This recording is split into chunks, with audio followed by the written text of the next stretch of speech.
Happy holidays, 49ers fans. Probably not best to dwell on the record currently for the San Francisco 49ers. So let's put some presents under the tree. What is on the 49ers Christmas wish list as we end 2024 and head into 2025 right now on today's Locked On 49ers?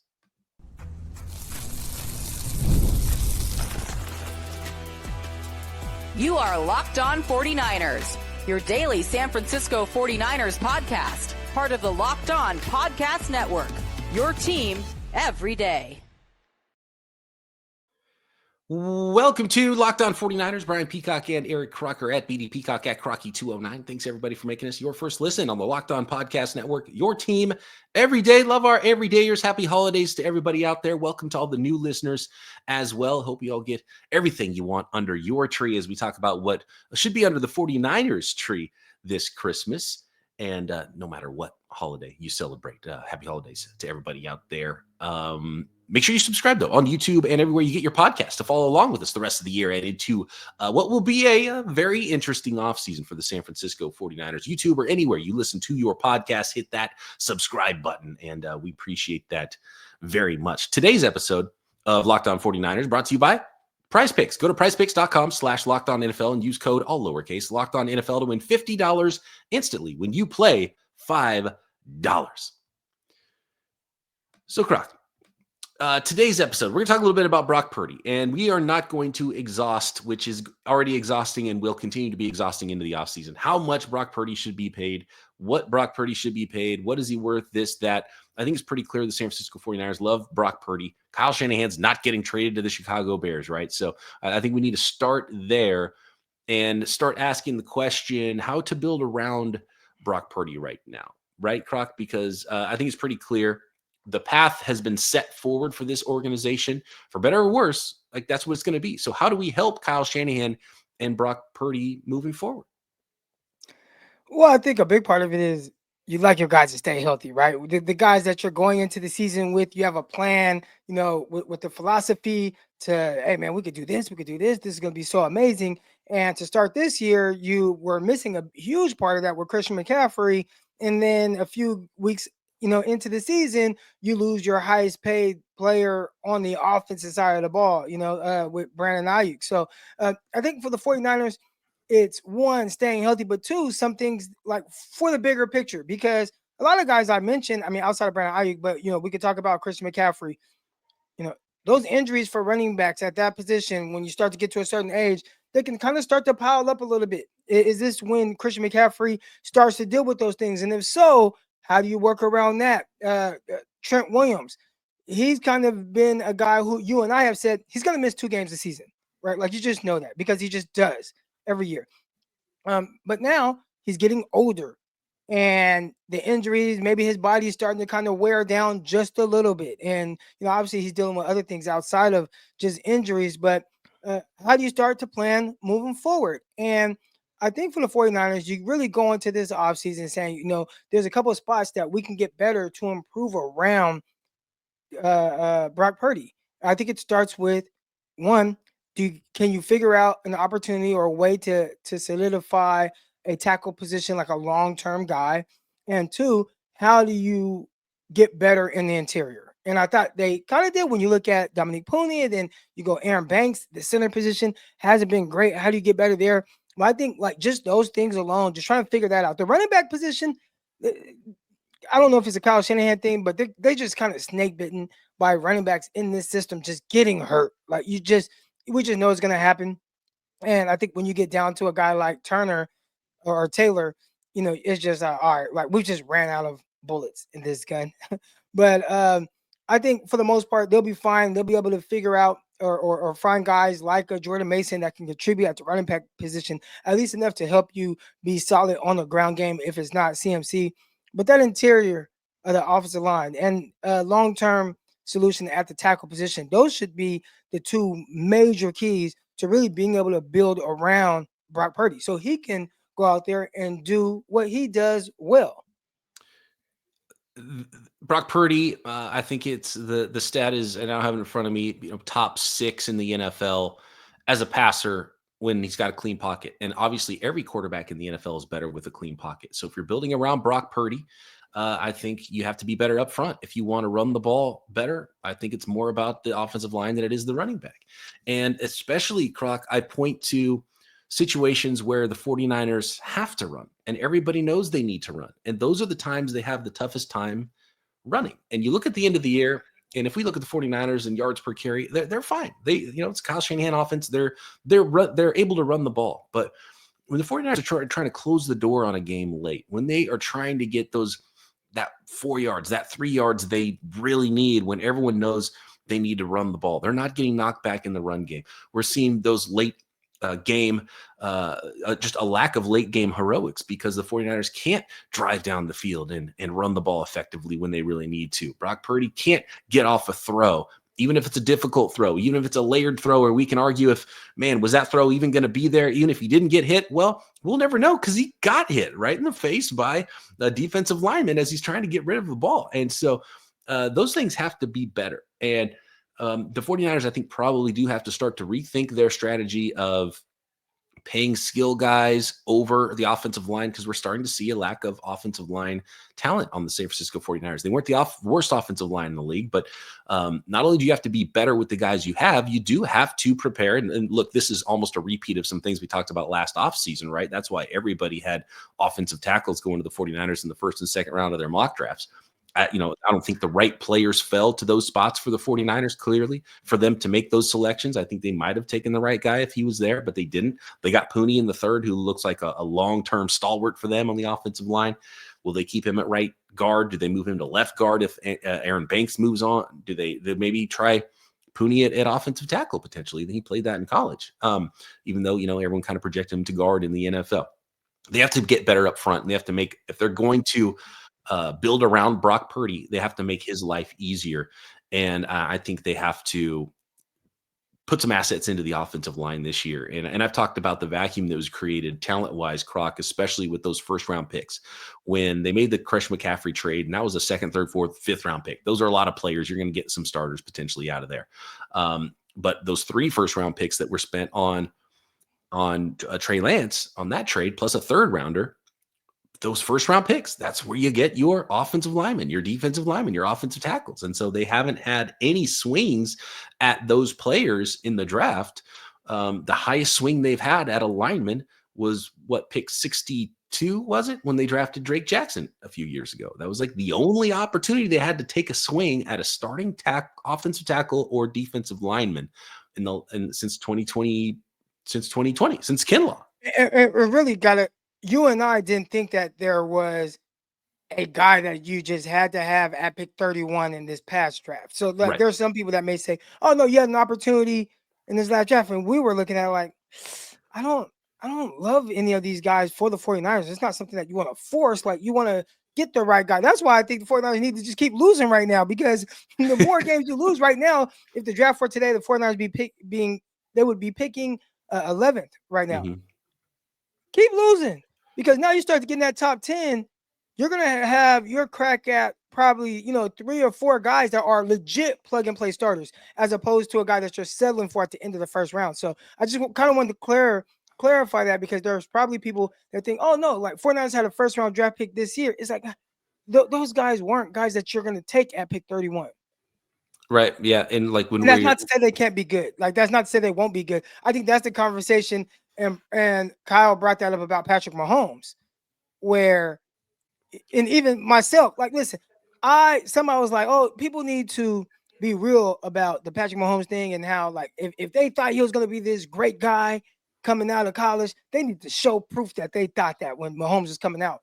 So I posted a screenshot of what I said back in 2017 in February. It was prior to the draft.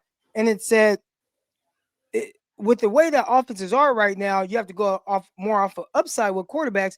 And for me, I think Patrick Mahomes has the most upside. So that's the guy I would take, right? Like, that's what I said. But if you scroll a little bit up in that whole conversation with my buddies, I also said I would take him in the second round. Nobody was talking about Patrick Mahomes being this top 10 pick. And Kyle said that as well. Like, look, you would get what he's turned out to be, but that's not how he was viewed in draft rooms outside of maybe everyone but Andy Reid and his general manager. So when we're talking about these offensive linemen and being picked at 31, there was no one at 31 where people were like, oh, this guy, I can't believe he's here at 31. This guy is a stud. You just have to draft him. So, yeah, they maybe could have forced something at that position, but it wasn't a plug-and-play guy that they ideally would have liked. And even one of the guys that you and I were really high on, Kingsley Suamataia, or thought he potentially could be a fit for the 49ers, he ended up getting benched after a few games starting at tackle for Kansas City Chiefs. Yeah, and so that even the players you were going to be drafting at 31 or even at 63, those players were or 64 after they traded down. Suamataia did go 63. Those players were not perfect, and they were like Suamataia was like, that's more about 2025 anyway. He was a guy that maybe compete, maybe play guard, maybe move out, and was really obviously going to be a raw player, a young player, a 21-year or 20-year-old player. And the players at 31 that we were talking about that were non-Pearsall were still not offensive tackles because that just those guys didn't get to you. We were talking about Cooper DeJean and Johnny Newton, and Johnny Newton's had basically the same year that Ricky Pearsall's had, but the defensive line version where he was hurt, didn't really get a chance to have a training camp, and then gets activated during the season. Has had a really up and down go of it, and it's been similar to what Ricky Pearsall was at wide receiver with no camp. He's getting yelled at on the bench because he's not in the right place at the right time here, even in late in his rookie season. So that was tough, and the right Jackson offensive Powers tackle Johnson wasn't there. Jackson Powers Johnson maybe was someone, especially if you look at right now, like if they had better center play, how much better would the 49ers be right now on the O-line? And if you could right now swap Jackson Powers Johnson, who has started for the Las Vegas Raiders, would you swap him for Ricky Pearsall right now if you could redo the draft again and go with the center as opposed to a receiver? And it would be like, well, because we're talking about offensive tackles, but there was some interior guys. And do you value the interior guys enough? And Jake Brendle's probably been the worst of the 49ers starting offensive lineman this year at center. That could have been a big difference maker, guard or a center early in his career. But then if you take Jackson Powers Johnson, you're going to come back in the third round and get Pooney. So it does start to change things for you. But right now, I would take Jackson Powers Johnson probably over Ricky Pearsall, especially knowing that the Niners were able to get a deal done with Brandon Ayuk going forward. So clearly an offensive lineman belongs under the Christmas tree for the 49ers. We're going to take a look at where the rankings are. That's sort of a non-specific mock draft for the San Francisco 49ers here as we project what could be under the Christmas tree for the Niners. And I think there's a lot of candidates for having some presents. I think a lot of presents belong under the tree, rounds 1 through 7 and otherwise. We'll get to all that next. This episode of Locked On 49ers presented by FanDuel, and the NFL playoffs are almost here, but it's not too late to get in on the regular season action as well with FanDuel, America's #1 sportsbook, because right now new customers can finish the season strong with $250 in bonus bets. And all you got to do is win your first $5 bet. FanDuel has so many ways for you to pick up a W. And I love betting on which players will score a touchdown, how many points each team will score. There's live in-game betting. You can have a thrilling NFL Sunday, even if your football team is laying an egg for you down the stretch of the regular season. All you got to do is visit FanDuel.com. Join today. That's FanDuel.com for your chance at $250 in bonus bets if your first $5 bet wins. So download the app or go to FanDuel.com. Make every moment more with FanDuel, an official sportsbook partner of the NFL.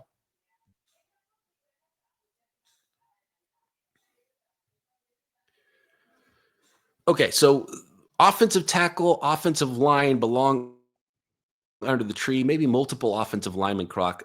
It doesn't look like a really strong class of centers in the NFL draft. It does look like a pretty good group of tackles, but not quite the group and not quite the level of talent as high end and depth that there was in the draft last year at offensive tackle. Didn't quite get to the 49ers at 31, but there's a lot of really good players, and there's actually some decent players outside of 31 as well. I'm looking at the draft, and I think the 49ers could possibly knock out, and here's what I want to do for the listeners out there. We're talking more big picture here, and we'll name some names in a minute here. I want to just kind of go through where the strengths are in this draft and where the 49ers are, and who could potentially we could be talking about at pick number 11. But I want to hear from the listeners out there. So let us know on the comments on YouTube or at BD Peacock, at Crocky209 on Twitter. let us know what your name is of the guy that you think the 49ers should attack in the first few rounds of the draft as we sort of, talk about these positions and these guys. And there's a lot of tape to watch here, so I don't want to plant my flag on anybody quite yet, even though there's some guys I really like that I've seen so far in the draft for the 49ers, potentially in the early rounds. But I think what the 49ers could do in the short and long term is build the best possible short and long-term offensive line by drafting a tackle that starts at left guard next to Trent Williams and then learns from Trent Williams and eventually kicks out to left tackle. And so now you replace Aaron Banks in year one with a high-end rookie that doesn't have to go play offensive tackle unless Trent Williams gets hurt again and starts missing some games. And then however long Trent Williams plays, another year, another 2 years, whatever it is, and who knows, maybe he retires this offseason. Then the 49ers really got to do something at the left tackle position right away. But I would say right now, December Christmas Eve, or December 23rd, as we record this will be the Christmas Eve episode here as we make our Christmas wish list for the 49ers. A center and a future tackle that could play guard, I think would be really interesting, because if you're able to go into maybe and I don't know how much money the 49ers will be able to spend in free agency, if any, but if there was a position in free agency, I think center, because I don't think Kyle Shanahan wants to throw a rookie center out there, especially with what's on a rookie's plate. I would like to see the undrafted rookie Drake Nugent out there and play some games. In fact, I think he should play every snap in both of the next 2 games for the 49ers at center in place of Jake Brendel, because I don't think Jake Brendel is played at a level where you are going to bank on him being the starter next year. I think that's just the reality. And so you have to start making some plans. I don't know if Nick Sakel's the guy. I think Nick Sakel's been kind of the 53rd man on the roster for multiple years now, and he's like barely hanging on, and he's just a depth guy. I'm not viewing him as a future starter anywhere at guard or center, even though the 49ers clearly like him. He's a high character guy and smart and all that. He's just never impressed me when he's actually in the game. And so maybe that's in free agency. You try to go get a veteran center, and then in the draft, you can find someone who's a future tackle, but you have that hole if Aaron Banks walks immediately at left guard. And I think that's a great way to get a young player in. You don't have to put him out there on an island at left tackle right away as a rookie. Helps you now, helps you in the future as well. So a guy that can start at guard, move out to left tackle. That's my plan for the offensive lineman. So that's what's going to be under the tree there for me, for the San Francisco 49ers. And I think you can get that in the first round, be a lot easier, but potentially maybe even later in the draft. I mean, I wouldn't be mad at all with them kind of doubling up on that. How long are they going to have McKivitz? How much do they like, McKivitz at that right tackle spot? I think surprisingly, he's been solid this season. Mm-hmm. And that wasn't something that a lot of people were banking on. But McKivitz hasn't been the issue for the most part. Now, He's still not this great guy. So even then, if you have an opportunity to kind of upgrade from him, doesn't have to be with your second round pick, but maybe your third, maybe your fourth. Maybe you're looking for someone who could hold down that right spot. Maybe it could be Dominique Pooney as well, sliding out to that right tackle spot. And because guard is, I don't want to say easier, but it's easier to fix your guard spots than it is your tackles. Yeah. So, no doubt. Yeah. So, figuring out something at guard, especially at the right guard, because like you said, with your plan, all right, you got an offensive tackle that you're drafting for the long term, but he's going to play left guard in place of Aaron Banks, who's going to need a new contract this year. And you still have Trent Williams, who he's able to learn from. Awesome. Like, I feel like that's actually a great plan. But at the right tackle spot, you're going to have to figure that out. And you don't want Brock Purdy to continue feeling like he has to throw passes before he's ready. I think that was a big thing with the interception that sealed the game against the Miami Dolphins. And there's been a lot of talk about it. I know I put on social media initially watching the replay, the TV copy. I'm like, that was never there. Like, the defensive back did a really good job of sinking, and he kind of mirrored the movement of what looked like a dagger concept. You have a clear out with a dig coming behind it, and he sunk underneath it. Yeah, he got hit, but I'm like, the way the DB was positioned, like, it was never going to get there. And I've seen Brock make plenty of layer throws. He's done a really good job of that. I think a lot of what makes him good is those anticipatory throws where he is able to hit that. But I was like, it just didn't look like it was there. But then my guy, shout out to Johnny Dale's Football. He's on YouTube. He's on Twitter. You guys can find him. He had a great explanation. It was like, well, it's supposed to be more of a bang 8, or like kind of a more of a post than a dig. So if you tell me that, and now you're saying, well, the only reason why he wasn't able to throw it to that spot was because the center whiffed and he's getting drilled while trying to throw the ball. It's like, well, that's a big problem for your quarterback, that for him to be the best version of himself, he has to play a certain way. Like, this isn't with Brock, he's not like an elite talented guy. So he can function very well under a certain set of whatever the opportunity is for him, like whatever that position. So I'm butchering kind of like what I'm trying to explain there with what makes Brock Purdy good, but he's a good anticipatory thrower. He sees the field well, and he can make all those aggressively intermediate throws, as you like to say. He can make those in his sleep. But when you have an offensive lineman that's consistently whiffing or putting him in the position to where now the one thing that I do very well at a high level and which is going to get me paid all this money, if you start to throw that off, you're going to get a version of Brock that everybody's going to complain about once he gets paid. So you got to shore up that center spot. And I feel like that right side of the offensive line outside of Dominique Pooney.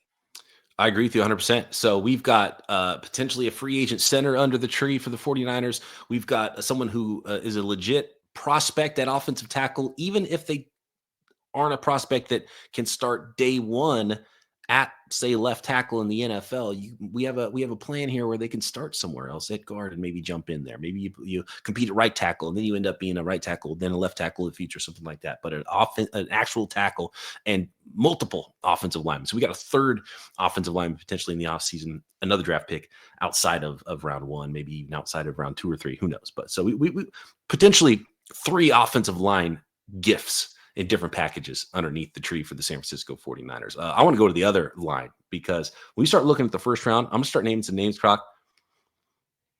I might be okay with waiting on an offensive tackle to round 2 for one of these pass rushers, right? One of these studly defensive linemen, which is the strength of this draft where the 49ers are going to pick, are there in round 1. Let's get to that next.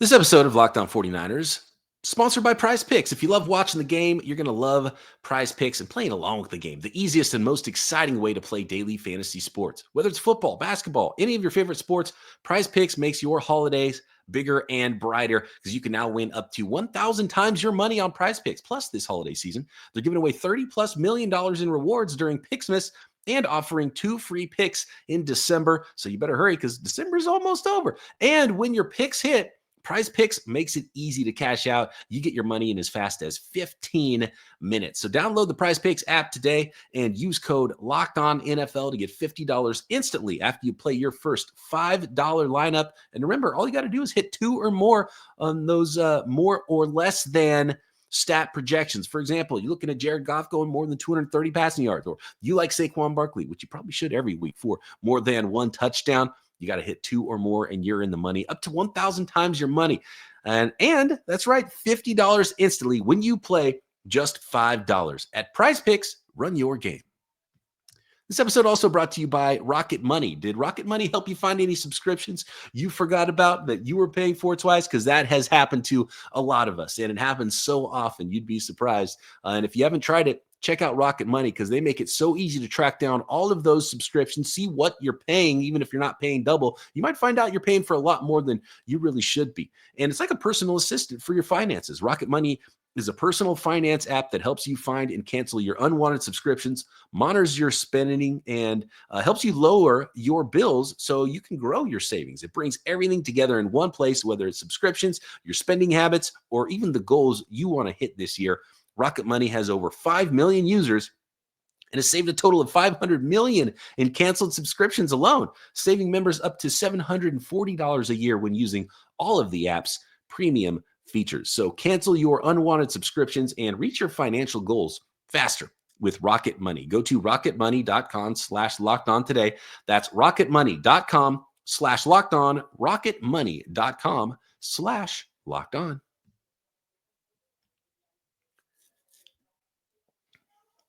So looking at some various draft sites, and I haven't put together my big board, and Croc, this is going to be fun with the Niners drafting probably in the top half of the first round this year. I don't really think they can get much higher than, like, say, the 9th pick in the draft. They're probably going to be picking somewhere between 10 and 15 in the end, I would guess. But that's a good place. There's going to be a really good, like, first round caliber player for the San Francisco 49ers there. And maybe not even that different of a prospect at 15 than you could get at 7 as far as just overall grades go. You might just start to miss out on your pick of the litter as far as these players go. But if we're looking at players that fit what the 49ers might be looking for, it better be in lineman to me, Croc. And it better be an offensive tackle or a pass rushing defensive lineman. It could be a tackle. It could be an edge rusher. The 49ers need to fortify up front in this draft. And whichever way they don't go in round 1, they go in round 2. So again, I want to hear from the listeners out there. What do you think? Defensive line round 1, offensive line round 2, or you think you got to go get that offensive tackle in round 1, and then you can find a defensive lineman in round 2. But right now, that's what's going to be under the tree. It's going to be either their first round offensive tackle or a first round defensive lineman, and you come back in the second round with a package on the other side of the ball. Fortify the lines in the draft. It's something, as I mentioned earlier in the pod, Croc, that vacuum created by some lack of picks, and then you go with the wide receiver last year. They need to fortify up front, get better on the offensive line, start beating people up again like they did a couple of years ago on the offensive line, as well as being able to get outside and do the outside zone stuff. They need a little bit more knockback on that offensive line. And then on the defensive line, they need more pass rush. They need to create more big plays and be that bully that they've been over the years that helped them get to multiple Super Bowls. Just looking at the names, Abdul Carter looks like the number 1 edge guy in every website you look at. Every draft publication right now has Penn State edge rusher Abdul Carter as the number 1 edge, 6'3", 259 pounds. And then the Michigan defensive tackle Mason Graham, 6'3", 320, tends to be the number 1 defensive tackle. And probably unlikely that one of those 2 players gets out of the top 9 or 10 and gets to where the 49ers are drafting, but a possibility. But there's a few more names. I'm going to go to ESPN's right now, and this is their big board. And I'm going to go over the top few guys and see what we like there. Ashton Jeanty, obviously the running back from Boise State. He's going to have one of the highest grades in the draft when the 49ers are on the board. Will they draft a running back? I think we're going to skip over him right now. I think the consensus would be that we probably hope they don't go running back in the first round, and I hope they don't touch running back in the first few rounds because, again, they've been on the skill guys. They need help up front, and that's where I'm at, even though the running back might be the highest graded player on the board. And a lot of teams, depending on philosophy, you're going to say, well, we're going to take the highest graded player, and that's going to be a running back at some point, and that's when Ashton Jeanty is going to go. So I don't know if he's going to fall that far just because he's going to be graded out so well, Croc. A couple more names here.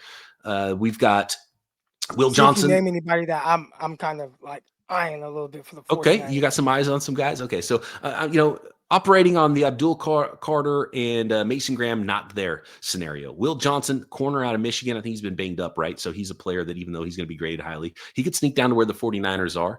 I've seen him in mock drafts to the 49ers because he's best player available at that point. Corner, not the biggest need, but again, if you hit on a superstar player, I understand it as long as it's not a running back in the first round.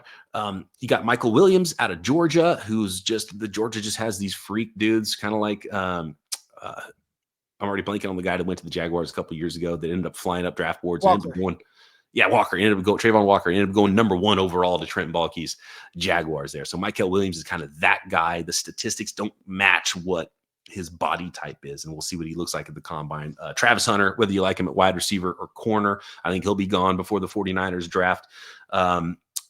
Then we start to get into some interesting names I think are much more likely to be there for the 49ers and considered. One of the guys I like, he looks almost like a wide receiver out there at Tennessee, edge rusher James Pierce Jr. Reminds me a little bit of Brian Burns. I would like that a lot for the San Francisco 49ers if they got themselves a Brian Burns to be opposite of Nick Bosa. Length, speed. He's a little light, which is why I think he doesn't end up going super high.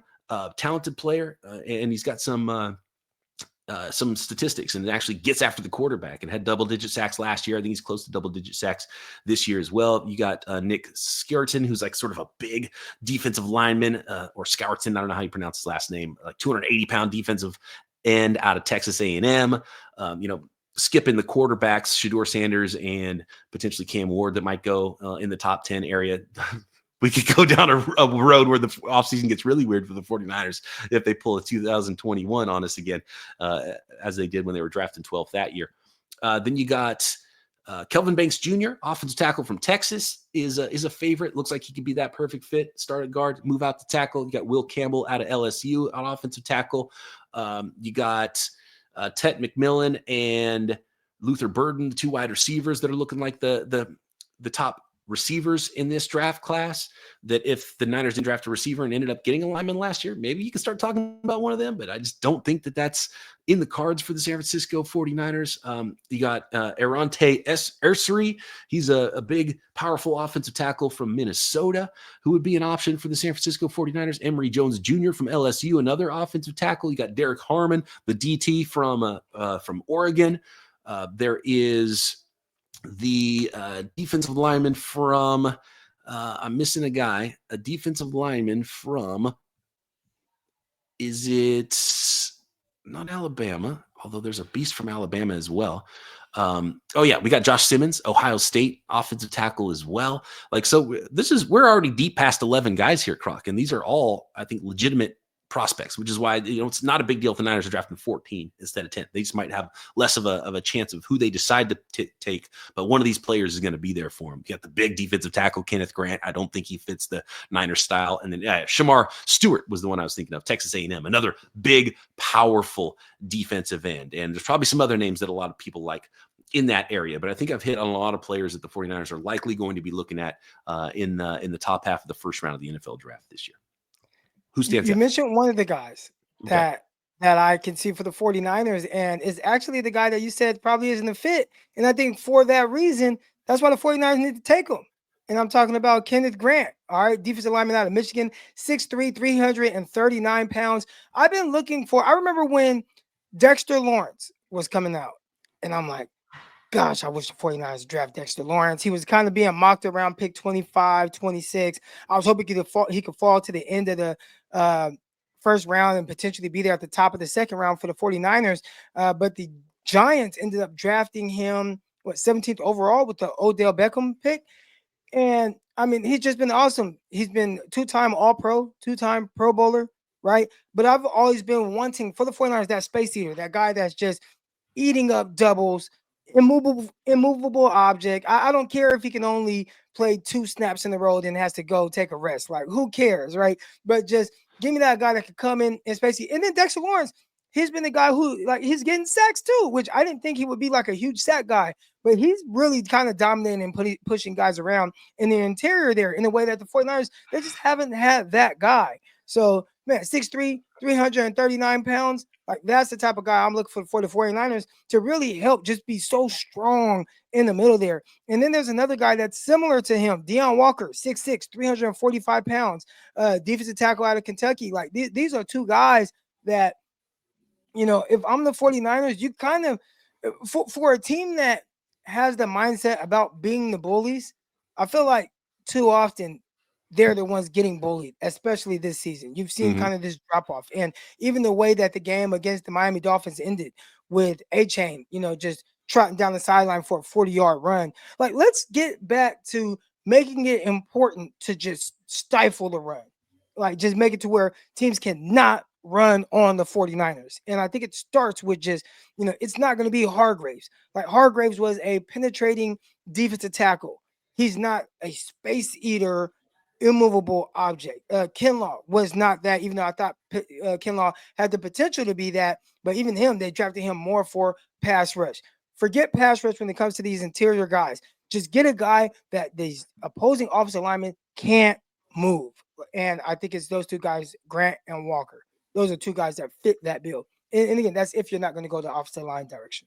Yeah, people are all over the place on Grant. I've seen him as a legit middle first round guy. I've seen him more of a second round guy because the league has gone away from those bigger true nose tackle types, 340-pound guys.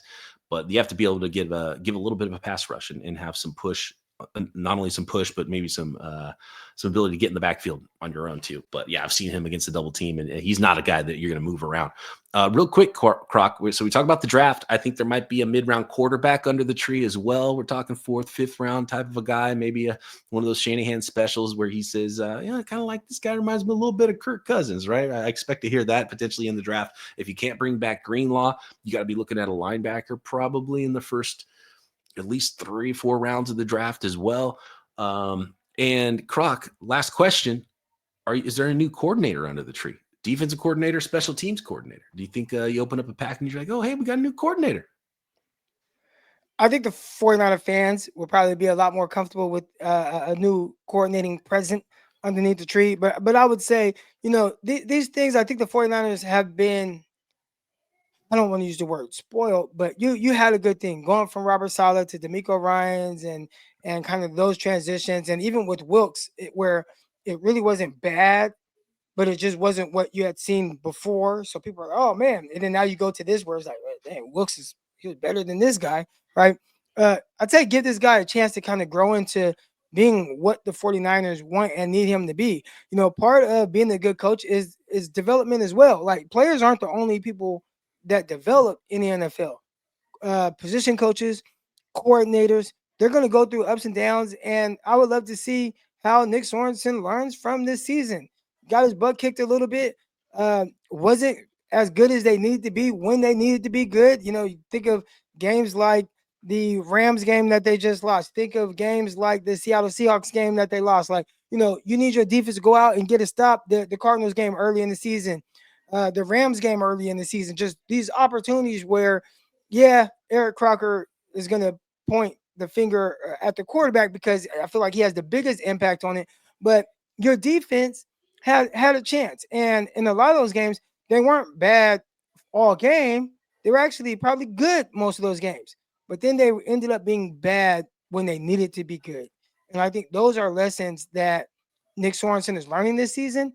And I wouldn't mind seeing what his progression looks like heading into the 2025 season.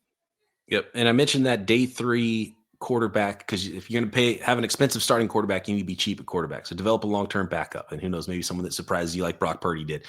You need more. I said no first round running back, right? But I love the day 3 running back. So late round pick running back, keep adding bodies, adding depth at the running back position. You probably find someone who's worth starting games there as well. Let us know what's under the tree for you San Francisco 49ers fans out there. At BD Peacock, at Crocky209. Let us know in the YouTube comments. Subscribe while you're there. Croc and I back next time. Just a little crossover coming for the Detroit Lions. There's still a couple more games to play here, Croc, to finish out the string. And we got it for you every step of the way. Locked on 49ers.